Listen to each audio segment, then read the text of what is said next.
back to the Real Deal podcast. I am joined today by Nathaniel Barnes. and I am Hi. Isaac Petz, and today we were talking about the new season of Daredevil Born Again. Epic. Yeah. So, but my overall thoughts, I think it's a big step up from last season, but I noticed that it just, even when it fixes all of the basic things that I had problems with, like just like the editing and like the color grading and stuff like that, it still kind of falls short of the original series by a long stretch, and it still kind of just feels like it's puddling through. And I really don't like some of the side characters, but we can get more into that. What do you think? I think it is piss poor crap. As I've said over and over again, I did not like the first season. I hated it like a lot, and so far I hate this season. There's some slight improvements here or there. Like, they actually try developing the side characters a little bit more. Problem is that in order to develop characters, you actually have to have a foundation underneath them. And but the problem is that they're trying to build off of characters with a non-existent foundation. I agree. Like, in this first season, like, I cannot tell you a single side character's name that wasn't from the original show. Oh, yeah. Like, There's, there was Cherry. James Gandolfini's son, whatever his name in the show is. Knockoff Elon Musk is what I call him. Really? Yeah. I never thought of it that way. I guess he does kind of resemble him a little bit. Well, there's a lot of characters who resemble certain things in this show, but I have to praise the subtlety in this show. The subtlety in the writing is so great. It totally does not feel like I'm being bashed in the head with a sledgehammer. Yeah, I get it is pretty obvious who everyone's supposed to be. Well, mainly just Fisk. Well, and the anti-vigilante task force. Yeah. Okay. Yeah, I don't like it.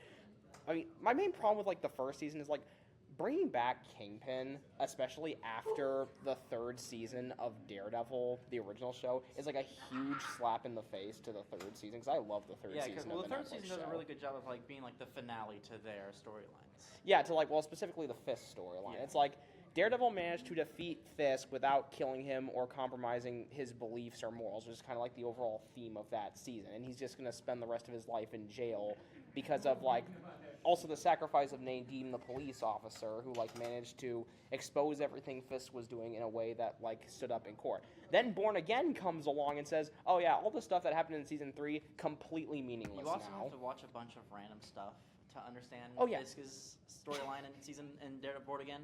Oh, like, yeah. You gotta watch Hawkeye, then you gotta watch Echo, and, like, nobody wants Which, by the way, Echo spared Fisk at the end of her show, so that means everything that's happening right now is entirely her fault. I never finished Echo. I just got to the part where Daredevil shows up, and I stopped watching. Which is, like, the worst. I think it's one of the worst fight scenes in the entire MCU. Her against Daredevil? Yes, it is. I rewatched it yesterday, and I was like, man, I forgot how bad this was. Well, they try to do a one-shot, I'm pretty sure. Yeah, they tried to do one, but there's, like, shots where he's, like, hacking at her leg, and when they're, like, near a gun rack, she grabs the gun, he whacks it out of her hands, and then she hits him, and then she, like, goes up here, grabs the gun, and then he hits I noticed even in this show, they like don't do a nearly as good of job of the one take as the original series. Oh yeah, well I hate the color grading in this show. I hate it. Just the blue. No, not even just the blue. I hate that it's all like, because in the original Netflix show, the lights and the colors really popped. It didn't really look. I hate this new trend we've entered with streaming shows where you can just tell it's a streaming show because everything's all gray and washed out and colorless, and I don't get. It's not even just the problem with streaming. It's the case with just movies in general. I don't get why that's a trend now. It's just gray, and then you look at older movies and it pops out a lot more. I'd rather watch a Michael Bay Transformers movie. At least those colors actually pop. Anyways, so yeah, I'm trying to think if there's anything I really like in this new show. I like the Punisher in season 1. I liked him until the final episode where they captured it. Punisher's whole thing doesn't even make any sense. So you're telling me he escaped and didn't free any of the people from the cages, at all? Was weird, yeah. And you're telling me now he's just running off doing his own thing and isn't helping. Yeah, his own special, and isn't helping with any of the stuff that's happening. And where the heck is Spider-Man? Yeah, that's another thing. Is it makes a lot of Fisk's whole like fascist empire he's making in New York is like it makes all the other. He's trying to make a country out of like a out of like a port or something. Yeah, it makes all the other heroes look like bums. Yeah, it's like Spider-Man. Like why is Daredevil the only one that cares about this? Yeah, it's like, and he name drops Spider-Man kind of in the first scene. So I'm like, this would absolutely be affecting him. Why isn't he doing anything? Like, and And yeah, so I guess Punisher, we'll find out what he's doing in Yeah, that special that comes something. out. But it's like, I fail to see how Brand New Day is going to connect to any of this. Really. Yeah, we already know spoilers about this show.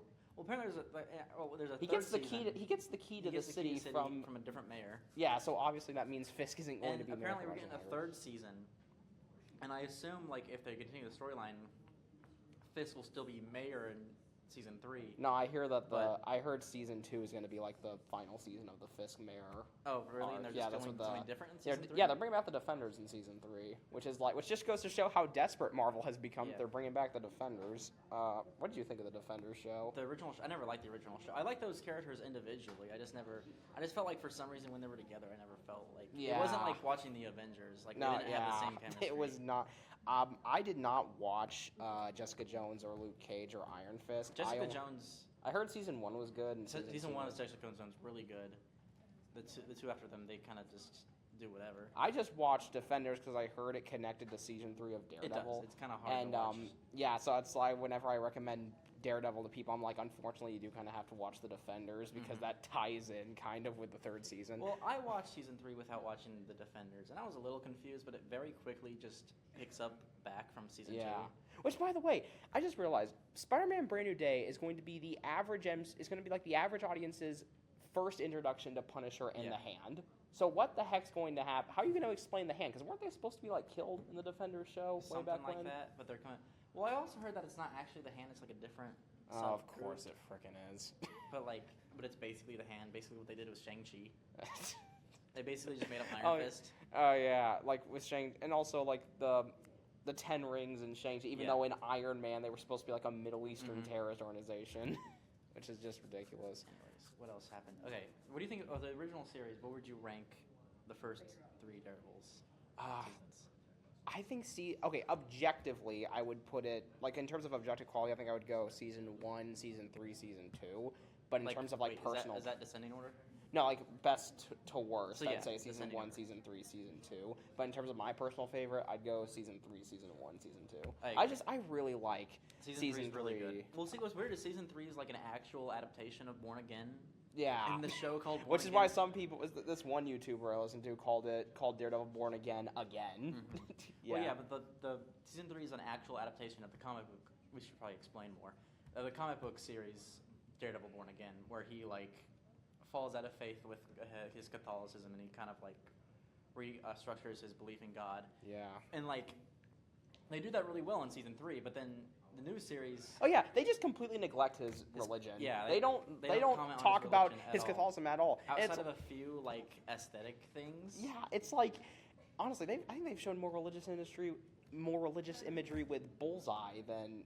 Yeah. Anyway. And that's another thing. I was like, okay, we've moved on from Kingpin. We're now gonna do Daredevil and his arch nemesis Bullseye. That was teased at the end of season 3, and then the show got canceled, and I was like, oh, and then when I heard Born Again was going to get renewed, I'm like, okay, we have... I hate what Marvel's done to Kingpin. They've ruined him. I honestly... I want them to leave him alone. I don't want to see him go up against Spider-Man. I don't want to see him go up against all these guys. They've made him too much of a comic book villain. No, they've made him too much of a wuss. That's my problem. That too. He's such an idiot and a weak... I call him King Cuck, personally. Yeah, I really don't like how he's characterized. And saying like, oh, Vanessa organized the whole thing at the end of season 1 with Bullseye to kill Foggy. I like Vanessa. What does she know about organized crime? Exactly. Like they've I agree. And like Karen Page, like look, I'm not saying like she couldn't have learned to fight, but with her, she is so scrawny. You really expect me to believe that she's out here fighting on the same level of Daredevil? I do actually like what they've done with Karen in this new season. I think it's surrounded by a lot of bad stuff, but I did like the conversation between her and BB about Ben Urich. I do like how in this new season, like everyone is involved. It's not just Daredevil. Like everyone is like, because it realistically like it would need something like that if something like this happened. I guess, but it's like, here's my question: What the heck was Kingpin doing during the events of Thunderbolts? Like, you're telling me New York's under martial law, and then like the week after, a superpowered human god puts everyone in a shadow realm, and then after that, oh, everything's back to normal. We're not going to reference it ever again. They don't even mention it in Daredevil. Well, it's not even clear if that happens before or after. Yeah, so it's Born like, Again. Yeah, it's So so who knows? confused. It's so weird. I doubt the creators of, or the directors or creators of this show even talk to each other. Yeah, it's gonna be interesting to see. I don't even know what the heck's even gonna. Here's my question: why the heck should I even care? I mean, Marvel's gonna get reset after Secret Wars Yeah, that's the anyway, thing. so why? They've They're gonna basically do told what us- they're gonna do what James Gunn did, where it's a reset, but not really. But like some of the actors, I think if they do that, Daredevil will stick around. But like, and Daredevil and Spider-Man will probably stick around, but most other people won't. I think Daredevil, Punisher, and Spider-Man. I've heard the Thunderbolts are gonna stick around. I don't either. I don't either. I don't like the Thunderbolts. Especially if it means we won't ever get like a good Dark Avengers storyline. Oh, you know what I mean? 'Cause yeah. They're basically trying to do Dark Avengers, but like not as mature, I guess. Yeah, honestly, when's Born Again season 3 even gonna take place? That's Yes. my question. Is it gonna take place in between Doomsday and Secret Wars? Is it gonna be like an Ant-Man and the Wasp Quantumania? I hope not. Ant-Man and the Wasp thing where it took place in between during Doomsday? Like, how the heck's that gonna work? I don't know. Ugh. I see. I don't understand. I don't understand. Anyways, I think they've also just the amount of brand damage that has been done to Marvel because of just constantly shoveling out 5 years of garbage is just crazy. It's also just like people keep telling me, "Oh, the MCU's changing, guys. They're going in a new direction." Well, I'm watching Born Again season 2, and all I see is the doesn't look same like- crappy humor, the same crappy action scenes, the same crappy. You want to know how I'll be convinced if Marvel's changing? what? I'll only be convinced Marvel is trying to change if in Doomsday you have Sam give Steve back the shield. I don't You think really Steve, want to keep. I don't think Steve should be back at all. I really. Don't I agree. Like I that. agree with that, but I'm like, if you really want to convince I me don't- that they're changing, do that. I don't think because anybody should have the shield. I think the shield is such a stupid concept at this point. Yeah, like- also because he doesn't need it. Yeah. He has like a vibranium Iron Man Ant-Man suit that's like way more powerful At this than point, anything the shield Steve had. does not matter. The shield has been passed around to so many different hands at this point. Like, who cares? Yeah. Oh my gosh. The state of the MCU, ladies and gentlemen. Like, that's kind of a big thing I had a problem with post Endgame is that they felt the need to remake every single character into a new character. Well, it's because they were doing the all-new, all-different Marvel. They chose to bypass comic books that sold in the millions to go to comic books that sold in the thousands. And everyone told them, hey, if you choose these storylines, they will fail just like they did in the comics. And guess what? They failed just like they did in the comics. So now they're bringing back Steve just like they did in the comics. Well, it's like, instead of, introducing us to new characters that we can like why is, like, I feel like right after Endgame, it's like they were giving shows to people who should have movies and movies to people who should have shows. Well, also, they just don't know how to do TV. Yeah. Like, honestly, I don't even think Disney should have made Disney Plus. I think they should have just continued licensing out their characters to other streaming services instead of trying to be like Netflix. They've wasted more money by trying to compete with Netflix than just licensing them out every once in a while. And that's the case with every movie company at this point. Yeah, because I feel like for me it was like, why give Moon Knight a show? Moon Knight could very easily have a movie. Here's my question. Why the heck are you giving Wonder Man a season 2? Like, I understand people liked it, but not enough people watched it, so why the heck is it getting renewed? That was weird. I don't understand how that even works. And I when like is that the even show. going to come out? I like the show, but And also, I don't want. The thing is, like, I like the show, but I think it should stay as it is. yeah. Because, like, I don't need to see him like up against. I don't need to see him in Doomsday. Like, I don't feel like a character like that works in Doomsday. I hear they're going to go full mute X-Men route after. What do you mean mute X-Men? Like, they're gonna go full X. I was gonna say mutant, but then I said X-Men. They're gonna go full X-Men route after Secret Wars, from what I've heard. I'm worried that they might just make the X-Men the Stranger Things of the MCU, if you know what I mean. Like, they will. What's a good way of saying this? Like, they'll cast characters to play these characters, but they'll sort of portray them the same way they portrayed the kids in Stranger Things, but like try to do something similar to Like, that. What do you like? They're very like. What is that? What do you mean? What do you mean by that? Like, I guess like make it more like teen based, Oh, more okay. more. Because I mean, Sadie Sink, they're casting as Jean Grey, who's like pretty still like young, kind of like teen-ish, like she still plays teen-ish characters. So I'm like, if you're having her play Jean Grey, what the heck does that mean for the other like X-Men That's a good cast? point. Yeah, you think this might be like every X-Men movie is going to be like Harry Potter from now on, like where they're going through school? Maybe. Would it even surprise you? No. And then they'll have a moment where Iceman just goes, "I don't like girls." Sarah, pull that up. Sarah, pull Photoshop image of Iceman in the Stranger Things. I mean, especially Iceman is gay. I forgot. That's real. Yeah, especially if you forgot pull up that. Panel. that panel was really comment. funny. Have you seen that panel? Yes, I have. Okay. Doesn't he? I forget exactly what it was. It's like someone else tells him he's gay. It's Jean Grey. Jean Grey senses it in him. She senses it? I didn't know that. Yeah. Or she does some telepathic thing with his mind. She's just like, who's Iceman again? Bobby? His name yeah, is it's Bobby like, Bobby, you're gay. Yeah, that was really funny. Anyways, we're talking about Daredevil. Yeah, we can talk. Well, something that I think so much of the original series revolved around his. It was religion. originally supposed to be a reboot. Born Again. It was originally supposed to be a reboot of Daredevil. Like different casts and stuff. No, they were going to keep Charlie Cox and Kingpin, but they were going to they're going to adapt it more of the Mark Waid concept. They weren't going to bring back Karen or Foggy at all. They were just going to have it all take place in this, kind of like what they did with Agents of S.H.I.E.L.D., where it was canon until it wasn't, basically. Yeah. So basically, this was going to be a reboot, but then I think somewhere along the line, I think they heard originally that they were trying to make it like a crime drama similar to She-Hulk, but then when they told Charlie... Yeah, but when they told Charlie Cox and Vincent D'Onofrio that, they were like, "No, we're not doing that." So then at the last minute, they brought back Karen Page and Foggy. So that's why the new writers did the first and the last two episodes. It wasn't just the writers. They actually shot a lot of this old version, and we still see some of it. Yeah, but they could instead. I think they should have reshot the whole show instead of just keeping the stuff that was supposed to be a reboot. Because you can tell, even color grading wise, it looks different. No, yeah, and also it's like. You could tell it was also supposed to be a reboot because it's like, if you remember, did you watch the Hawkeye show? Yeah. Do you know the part where Kingpin, pulls open a car when it goes flying? It's like, okay. He was not that strong. Yeah, he was not that strong in the Netflix show at all. So I'm okay, this was clearly supposed to be a different version entirely. Ugh. Yeah, that's what I miss about the original series is, he would get tired after fights. He felt like a real person at times. Yeah. Well, he's just been defeated so many times. Kingpin. He's been defeated so many times. I honestly just can't take him seriously anymore as a villain. And they said they were going to make him like the Thanos of the street level MCU after Echo way back when in 2020. Well, now he's just too much. He is too weak now. That's the thing. And also because there's just so much people who are better at it than him. He's not even the smartest criminal anymore. Yeah. He's more intelligent in this season than the first season, but that's not saying much.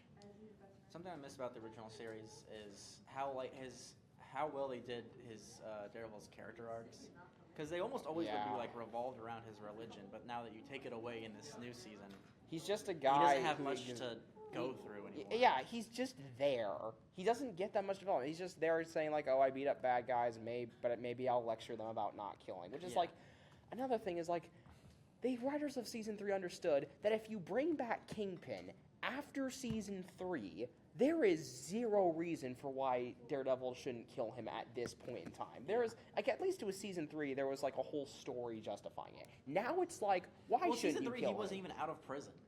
No, yeah, so now it's... He was just, messing with things behind the scenes. And so now he's back, and it's okay, what actual good reason do you have at this point to not kill him? Yeah, it's he can't even justify it. Well, in season 1 of Born Again had one of my least favorite. No, it has the worst favorite. My absolute worst favorite Daredevil character arc. What is it? Where it's just I don't want to be Daredevil anymore. Until one day he's like, oh, I should probably be Daredevil again. And it's when Muse kidnaps White Tiger's. Oh yeah. You want to talk about something that really pissed me off? White Tiger getting just friggin' murdered because Daredevil was like, are you the White Tiger? It's that would have been called a mistrial. They would have called a mistrial on that instantly. And then that whole episode with Kamala Khan's dad. I also don't know if White Tiger is much more of a character in the comics or not. But the fact that you're just here's this new character and you just kill him off instantly. Yeah, and you bring up his magical amulet. Yeah, it's also weird to bring up that he has a magical amulet in this show specifically, when so much of it is grounded. Yeah, and it's we don't even see it. We don't even see the amulet doing anything. Well, it's because they're trying to build up his daughter, who I thought was annoying as hell in the first season. Yeah. And I'm just gonna say it. I get that she's probably a child actress. She cannot act. She can't act at all. I was confused. I thought she was just really. I remember when her mom was being taken away. She was just like, I was like, you're trying to act. You're just not there yet. I do think the new showrunners are a bit better. They're the same guys who did Loki, which I think is the best Disney Plus show. I disagree. I hate Loki. What's better than Loki, though? They're all garbage. I don't Most like of them are, any yeah, of the most Disney of them are bad, Plus but shows. I think Loki is the best one. I mean, if we're talking in terms of acting and character development, then sure. But I mean, that was the movie that kind of broke the MC. That was the show that kind of broke the MC. No, absolutely. Infinity Stones are paperweights. Absolutely. Well, I don't mind that because at that point it was like they're just showing that they're done with that side of the MCU. And I miss when they could just be done with parts of the MCU. Now they have to bring everything back. We created the multiverse, even though Doctor Strange 1 already established that the multiverse already. Yeah. Which is also Endgame's fault, by the way. What do you mean? Like, Endgame also made the screw up by saying if you remove the Infinity Stones from the past, that creates the multiverse. And I'm like, guys, the multiverse already exists. Yeah. Well, no, like I agree. From a overall universe standpoint, Loki messed everything up. But if on a story level on its own basis, I think it's probably the best show. I can't wait to see Loki die again in Doomsday, because that's the only way you're going to be able to justify anything that Doctor Doom does in that entire movie. Because isn't he like the god of the multiverse now? Ooh, Loki? Yeah. Yeah. At the end of season 2. Or what does that even mean? like, what does he physically do? Well, incursions are still happening, so clearly that means he's not doing much. Yeah. Making you wonder what the heck the point of it even was. But yeah, he is going to have to die again or something. Yeah, or he just, best case scenario, Doom just like finds a way to get him out of that throne and then he takes over or whatever. It doesn't. I doubt they're even going to reference it. Which do you think is in a worse state, DC or Marvel? Marvel, by far. DC after the reboot has like one bad show. Like, I think it still has a chance to recover. I mean, they also have Batman to fall back on. Yeah. Marvel doesn't have that unless Sony decides to play ball. Well, they have Spider-Man. But they're still messing him up too. Oh, yeah. Which is why I kind of don't want Sony. Sony has so much leverage by owning Spider-Man. Yeah, Sony should keep Spider-Man. They'd be idiots if they gave him back at this point. Yeah. Well, especially, I also think Marvel's in a good spot because they got Spider-Verse. Which I know isn't the same. Well, you mean Sony? Yeah. Which everyone loves. But, like, Marvel can still, like, piggyback a little bit off of Spider-Verse. Yeah, don't they get, like, a certain percentage? Something like that. Or is it just, I think it's just the Tom Holland. Well, they can also just be like, we're also a part of Spider-Verse. Oh, gosh. Remember when Spider-Verse called the MCU Earth 1999? Yeah, they're the only one that got it right. Yeah, and I remember the actress of Kamala Khan actually had a fight with Kevin Feige over, like, the name, but, yeah. I don't know. So, yeah, Daredevil Season 2, Born Again, whatever it's called. Born Again. Not really liking it that much. I still think. Do you think it's better than Season 1, though? Yeah, but that's like saying that's like saying this cup of pea tastes better than this crap sandwich. Okay. I agree. Yeah. It's mostly just boring. This Season 2. Oh yeah. I just don't even know why I should care. That's my main problem with everything Marvel right now. Why should I care? It's like it's not really leading to anything, and we knew it was going to lead to something else that you kind of had slightly better planned out, but and then that didn't work out. Yeah. Now he's making movies with Ben Shapiro or something. Instead of just recasting him. Yeah. But that's what you get when you make all your Kangs played by the same person without thinking about it. This is weird. They don't look the same in the comics. Yeah. One of them's a kid. Yeah. All right. Well, that's about all the time we have today. Yeah. We'd like to thank you for joining us on this episode of the Real Deal Podcast, and we'll see you on the next time. Bye-bye. Bye.